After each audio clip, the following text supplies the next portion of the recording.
پیارے بچوں، ہماری آج کی کہانی ہے ایک ہوشیار مرغا اور چالاک لومڑی کا مقابلہ۔ جلدی سے چینل کو سبسکرائب کر لیں تاکہ اس طرح کی مزے کی کہانیاں آپ کو دیکھنے کو ملیں۔ آئیے کہانی شروع کرتے ہیں۔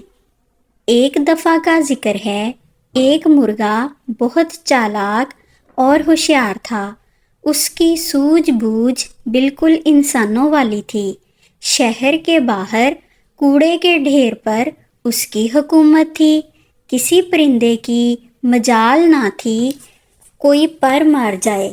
میونسپل کمیٹی کی گاڑی شہر کی گندگی جو پھل سبزی اور اناج کے دانوں سے بھری ہوتی، جیسے ہی چھوڑ کر جاتی فوراً مرغے میاں وہاں پہنچ جاتے اور ککڑو کڑوں کر کے سب کو بتا دیتے کہ خبردار کوئی آگے نہ بڑھے۔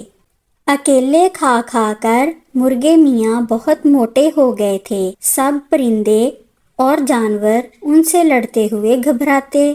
ایک دفعہ ایک کتا ان کو کھانے کے لیے جھپٹا، لیکن مرغے میاں نے ایسی چونچیں ماری کہ غریب نے بھاگ کر جان بچائی۔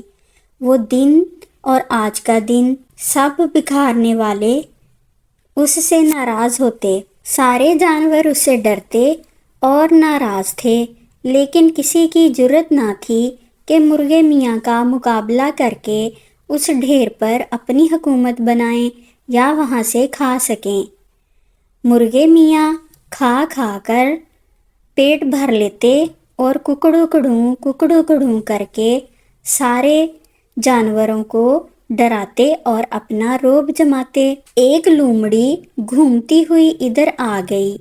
موٹے تازے مرغے کو دیکھ کر اس کے منہ میں پانی آ گیا۔ لومڑی کی چالاکی تو مشہور ہے۔ بھیگی بلی بنی مرغے کے سامنے آ کر کھڑی ہو گئی اور بڑے ادب سے بولی، مرغے میاں، اپنی شان بان سے تو تم ایک بادشاہ لگتے ہو۔ مرغے میاں اپنی تعریف سن کر اور اکڑ کر چلنے لگے۔ بولے، تم ٹھیک کہتی ہو بی لومڑی، یہاں میری حکومت تو ہے، میں یہاں کا بادشاہ ہوں۔ بی لومڑی نے بات اور بڑھائی اور بولی، آج سے پہلے بھی میں اس راستے سے گزری ہوں۔ اس وقت تم بہت چھوٹے تھے۔ میری ملاقات شاید تمہارے ابا سے ہوئی تھی۔ ان کی کیا شان تھی، کیا آن بان تھی۔ آن بان تمہاری بھی ان جیسی ہے، لیکن تمہاری آواز شاید ان جیسی نہیں ہے۔ ہائے، کیا زمانہ تھا، بڑے بڑے گویے ان سے سیکھتے تھے۔ ہائے، وہ کیا زمانہ تھا۔ مرغے میاں کہاں خاموش رہنے والے تھے، فوراً بولے، تم نے میری آواز سنی ہی کہاں ہے، میرے گلے میں تو کئی راگوں کا بسیرا ہے۔ یہ کہہ کر مرغے میاں بانگ دینے لگے۔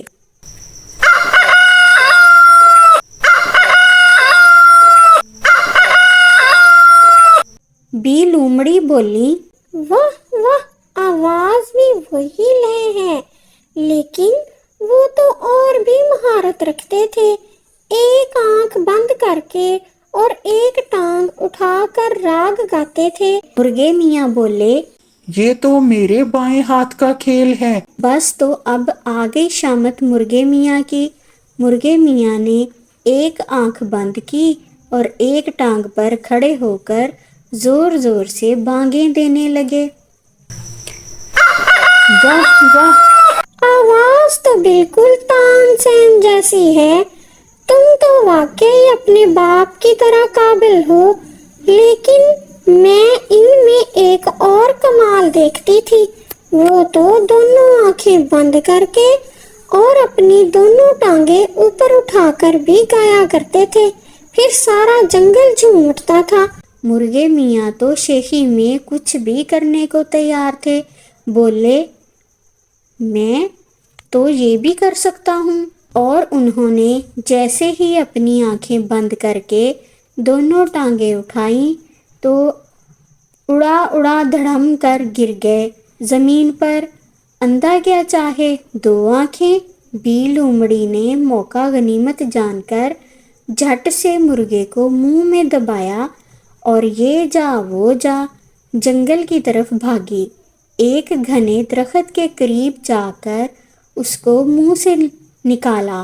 مرغے میاں کو اب ہوش آیا، جب ساری شان مٹی میں مل گئی۔ غرور کا یہی انجام ہوتا ہے۔ زمین پر پڑے پڑے اس نے توبہ کی اور اپنے کیے کی اللہ سے معافی مانگی۔